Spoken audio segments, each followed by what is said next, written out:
우리는 지난 한 달 동안 목적 시리즈를 통해서 하나님의 계획 속에 살아가는 법을 배웠습니다. 목적을 이루려면 계획도 중요하지만 인내력이 더 필요하다는 것을 배웠죠. 저는 요즘 다이어트를 목적으로 세웠는데 계획은 잘 짰지만 인내가 부족해서 매일 치킨을 손에 들고 있습니다. 농담입니다. 계획보다 인내가 더 필요합니다.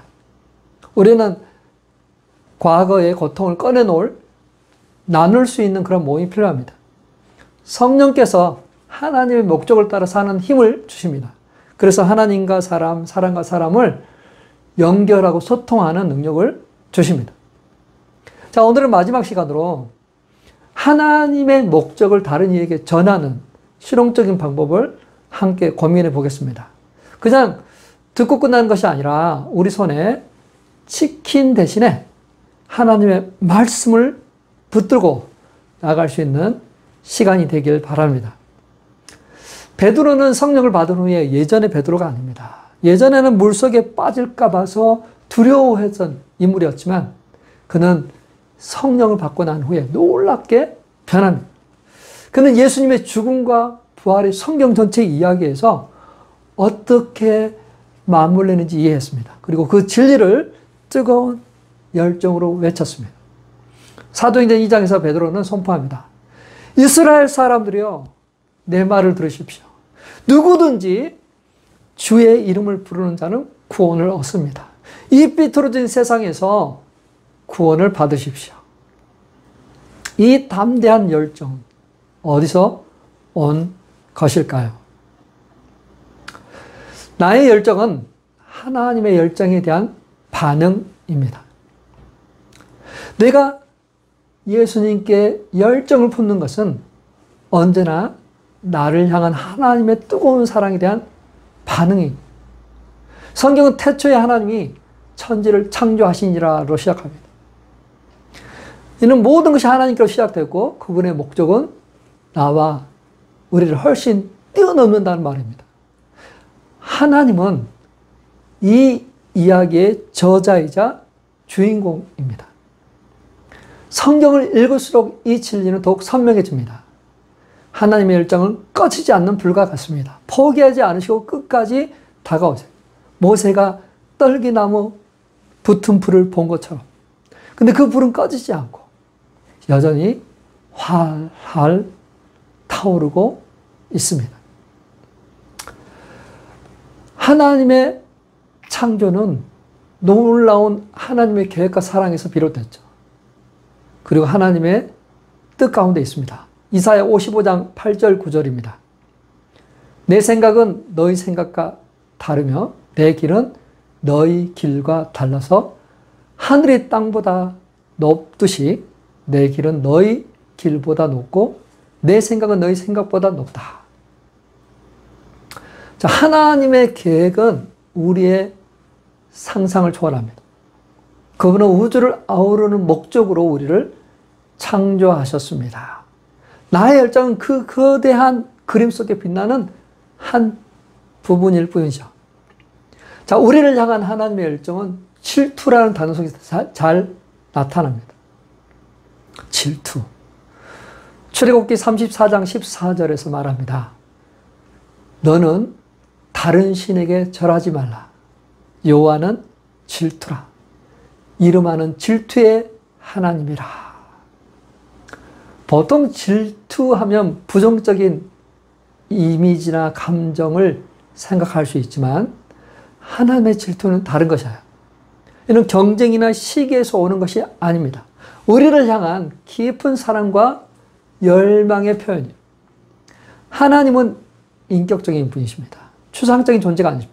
인격을 가지신 분이기 때문에 질투라는 표현을 쓰고 계세요. 하나님이 얼마나 우리를 사랑하시는지, 그분의 사랑이 얼마나 강렬한지 잘 보여주는 단어입니다. 호세아서에서 하나님은 이스라엘을 사랑하는 남편으로 백성은 아내로 비유합니다. 아내가 다른 일을 따라서 떠난 것 때문에 질투하고 슬픔을 느끼세요. 이것은 우리와 소중한 교제를 갈망하시는 하나님을 보여줍니다. 목숨까지 내어주신 사랑으로 우리를 구원하십니다. 그분은 진실된 관계를 원하십니다. 이스라엘은 죽은 자의 시신을 바위 동굴 속에 장사합니다. 그래서 그들은 그 무덤 바깥에 그 돌을 주기적으로 회칠해서 이렇게 좀 단정하게 하죠. 우리나라는 땅이 묻기 때문에 벌초를 하잖아요. 근데 이스라엘은 석회를 바르죠. 회칠을 합니다. 그래서 겉은 깨끗하게 보이지만 안에는 그렇지 않잖아요. 자, 바리새인들은 겉으로는 종교적 열심, 하나님을 섬기는 것처럼 보였지만 내면에는 하나님의 의보다는 자신들의 의로움으로 똘똘 뭉쳐요. 이들을 향해서 예수님 말씀하셨어요. 겉은 번지르하지만 속은 썩은 냄새가 나는 회칠한 무덤이다. 자, 부활을 통해서도 하나님의 열정을 느낄 수 있습니다. 사도행전 2장 24절입니다. 하나님께서 그를 사망의 고통에서 풀어 살리셨으니 이는 그가 사망에 매여 있을 수 없었습니다. 우리를 향한 하나님의 사랑은 죽음마저도 이기셨다는 거죠. 부활의 첫 열매가 되셨습니다. 우리에게 영생을 주셨어요. 죽음을 두려워할 필요가 없는 거죠. 성령을 통해서 하나님 우리와 함께 하시고 그 열정을 이어가세요. 저와 우리 성도님도 하나님을 향한 열정 품기 바랍니다. 다소 좀 엉뚱한 비유일 수 있습니다. 강아지는 열정으로 주인을 사랑합니다. 환영합니다. 맞이합니다. 외출해서 집에 들어오면 아내와 자녀들은 왔어요. 안녕 아빠 하고 각자 방으로 들어갑니다. 그러나 강아지는 다르죠. 꼬리를 흔들면서 막 달려옵니다. 혀로 핥고 몸을 기댑니다. 지치지 않아요. 얼마나 열정적으로 맞이해주고 환영해주는지 지나칠 정도예요. 곁을 떠나지 않고 싹 쳐다보고 있어요. 꼬리를 흔들어줍니다. 마치 그 모습을 보면서 정말 우리가 하나님께 저렇게 열정적인 반응을 해야 되는데 어떻습니까? 나는 얼마나 하나님께 열정을 가지고 계세요. 얼마나 열정을 가지고 나오고 있습니까? 미지근한 신앙은 버리고 뜨거워지길 축복합니다. 하나님을 향한 열정을 유지하는 것 신앙의 목표야 돼. 라오디게아 교회에 주님은 말씀하셨어요. 차든지 덥든지 하라. 미지근한 것은 싫다. 문제가 있을 때 하나님께 나아가는 열정도 귀하지만 평안할 때, 아무 일 없을 때 열정이 더 뜨거워지시길 바랍니다. 아무도 없을 때 오히려 더 뜨거워지는 열정을 품기를 축원합니다. 그게 진짜예요. 그게. 주님을 향한 열정 활활 타오르기를 축원합니다. 하나님께서 쓰시는 이야기에 내 인생을 거십시오. 내 인생은 내가 쓰는 것보다 더 위대한 분이 쓰는 게 좋습니다. 내 삶에서 하나님의 손길을 발견하고 그분의 계획이 어떻게 펼쳐지는지 느껴보시고 기대해 보십시오. 나는 그저 존재하는 것이 아니라 더 큰 이야기의 일부가 될 수를 있어요. 갈망하십시오. 베드로가 시편과 유다에 대한 말씀을 통해서 깨달았어요. 하나님께서 자신의 이야기를 써가고 계시다는 걸 알고 계세요. 내가 내 삶을 하나님께 맡길 때 놀라운 일들이 일어날 거예요. 우리의 인생은 더 위대해질 것입니다. 중세 성직자 줄리어스 이야기를 들어보십시오. 그는 꿈에서 천사를 만났습니다. 함께 식사를 나눕니다. 줄리어스는 주님을 향한 열정을 그 천사에게 자랑합니다. 천사님, 당신은 천사이지만 내가 당신보다 주님을 향한 더 뜨거운 열정을 갖고 있을 것입니다. 천사가 그의 마음을 들여다보면서 말합니다. 맞습니다. 당신은 열정이 참 많네요.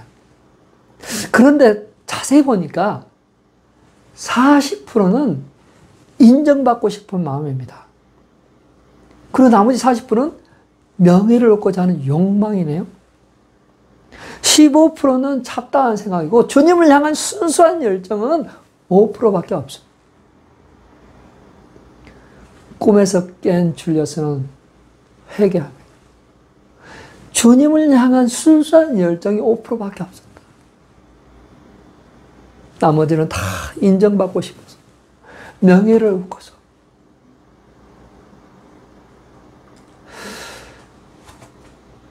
저도 그런 거 아세요. 순수하게 하나님을 향한 열정이 얼마나 있을까? 우리 성도님은 얼마나 갖고 있다고 생각하십니까? 그 열정이 더 커지길 소망합니다. 하나님과의 교제에서 오는 기쁨을 누리길 바랍니다. 예배와 기도로 내 인생의 이야기를 만들어가길 바랍니다. 그 이야기가 파도처럼 밀려올 것입니다. 하나님과 만난 그 경험, 하나님이 나를 향한 위로와 사랑, 지혜, 그것들이 우리한테 다가오는 거죠. 파도가 끊임없이 다가와. 때로는 높은 웨이브를 치면서 다가와. 서핑하는 사람들이 그 파도에 올라가잖아요. 물 위에서 타는 그 스릴, 그걸 느끼는 저와 우리 성도님 되시길 바랍니다. 하나님의 사랑 이야기에 내가 포함되어 있습니다. 하나님의 아름다운 사랑 이야기를 써가고 계십니다. 우리 주변 사람들에게 그 아름다운 이야기를 써가고 있습니다. 나는 그 드라마 속에 들어있어요. 수많은 인물들이 등장하지만 나 없이는 완성되지 않습니다. 내 주변의 사람들에게 나는 정말 중요한 사람입니다. 내 삶의 모든 순간이 아름답지만 그렇게 주님의 손에 쓰여질 때 우리는 더 위대해질 수 있어요. 그분께 맡기십시오. 그분의 드라마는 늘 해피엔딩이죠. 그분의 손길을 보이지 않아도 반전이 기다리고 있어요. 해피엔딩입니다. 시간이 지나면 알게 될 거예요. 사랑하는 성도 여러분, 처음과 나중 되신 하나님, 역사의 주관자 되신 하나님, 그분의 손에 붙잡히는 주인공이 되고 싶지 않으십니까? 위대한 계획에 동참할 사람을 찾고 계십니다. 최고의 작가이자 연출자이신 하나님께서 우리를 부르고 계세요. 섭외하고 계세요. 나와 같이 함께 하지 않을래? 봉준호 감독이 골든글로브 수상 소감에서 말합니다. 그 1인치의 자막, 그 장벽을 넘으면 더 많은 영화를 즐길 수 있다. 불편함을 넘어 새로운 세계를 볼 수 있기를 바랍니다. 회개하고 믿으십시오. 하나님께서 가시는 이야기에 나를 맡기십시오. 사도행전 2장 37절 38절을 함께 읽겠습니다. 사람들이 이 말을 듣고 마음에 찔려서 형제들이여 우리가 어떻게 하면 좋겠습니까? 하고 베드로와 다른 사도들에게 말하였다. 베드로가 대답하였다. 회개하십시오. 그리고 여러분 각 사람은 예수 그리스도의 이름으로 세례를 받고 죄 용서를 받으십시오. 그리하면 성령을 선물로 받을 것입니다. 예수님을 믿으면 회개하고 주님을 영접하고 하면 성령을 선물로 받을 것이다. 나의 삶을 온전히 주님께 의탁하는 그러한 은혜를 누리시길 바랍니다. 하나님의 이야기를 나누면 우리 다음 세대를 바꿉니다. 우리 넥스트 제너레이션에 큰 변화를 가져오게 될 거예요. 예수님은 하나님과 사람을 잇는 다리입니다. 우리도 우리와 다음 세대를 연결하는 다리가 되어야 합니다. 그렇게 할 때 그들의 인생은 바뀌게 돼요. 성경은 이를 증명합니다. 하나님을 만난 많은 사람들이 증명하고 있어요. 그분을 신뢰하고 믿었으며 그 진리를 전했습니다. 사도 바울, 대표적인 인물이잖아요. 그는 믿고 자신의 삶을 하나님께 던졌습니다. 그의 삶을 180도 바뀌었어요. 놀라운 하나님의 일들을 증거하면 이제 우리 차례입니다. 사도행전 2장 39절에 이렇게 약속합니다. 이 약속은 여러분과 여러분의 자녀, 멀리 있는 모든 사람, 곧 하나님께서 부르시는 모든 이에게 주신 것입니다. 베드로는 이 진리를 전하며 삐뚤어진 세대에게 외쳤습니다. 선포했습니다. 구원을 받으십시오. 그날 약 3,000명의 사람들이 세를 받았어요. 이 약속은 우리가 다음 세대를 모두를 위한 것입니다. 내게 능력이 있느냐라고 하나님 묻지 않으세요. 너가 그걸 감당할 인물이냐라고 묻지 않으세요. 나를 믿고 따르겠느냐 물으십니다. 완벽한 사람이나 준비된 사람을 요구하지 않아요. 나를 믿느냐? 이 축복을 받길 원하느냐? 전부예요. That's it. 아주 준비가 안 됐다고 느낄 수 있어요. 상관없습니다. 하나님은 어부 베드로를 부르시고 나를 따라오너라. 내가 너를 사람을 낳는 어부가 되게 하리라. 믿느냐? 그럼 내가 영광을 보리라. 주님께서 우리에게 믿음을 요구하세요.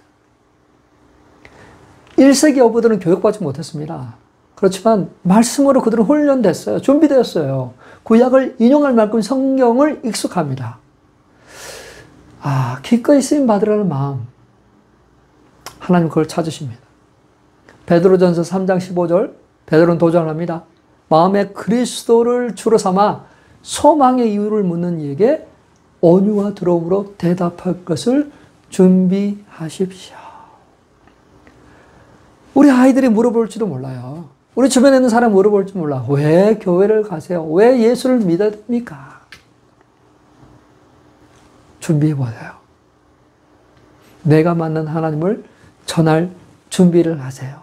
내 삶에서 그분이 행하신 놀라운 일들을 기억하고 준비하세요. 우리는 너무나 자주 하나님의 은혜를 잊어버립니다. 하나님이 행하셨던 일들을 잊어버려요. 까먹어요. 그래서 나눌 수가 없어요. 그러나 자꾸 리마인드 해야 돼요. 진리는 리마인드 되는 겁니다. 진리는 자꾸 되풀이 되는 겁니다. 내 이야기가 우리 인생에서 끝나는 것이 아니라 다음 세대, 우리 후손들에게 전해져야 되잖아요. 다음 세대를 바꿀 수 있는 말씀이거든요. 다음 세대가 붙잡을 수 있는 사명이거든요. 성령께서 우리를 이끄십니다. 부족하다고 느끼지 마십시오. 성령님께 다만 내 자신을 맡기십시오. 주님, 내 생각과 마음을 주장하여 주십시오. 성령은 결코 우리를 홀로 두지 않으십니다. 영원까지 함께 하시는 성령님께서 우리를 하여금 증인 되도록 하십니다. 말씀을 선포하도록 하십니다. 예수 그리스도는 나의 구원자이십니다. 누구든지 예수를 믿으면 구원을 얻습니다. 라고 선포할 수 있습니다. 우리가 말로 선포하는 것이 사람들에게 영향을 준다는 사실 기억하십시오. 우리가 삶으로 살아낼 때 그것이 사람들에게 놀라운 증거가 된다는 사실을 믿으시길 바랍니다. 우리는 이제 새로운 목적을 향해 나갑니다. 주님의 영광을 드러내고 주님의 그 은혜가 우리를 통해서 흘러가고 다음 세대로 연결되는 그러한 사명을 붙잡고 살아가는 저와 우리 성도님 되시길 주님의 이름으로 축원합니다. 그것이 우리가 잘 되고 우리 다음 세대를 일으키는 그러한 하나님의 축복입니다.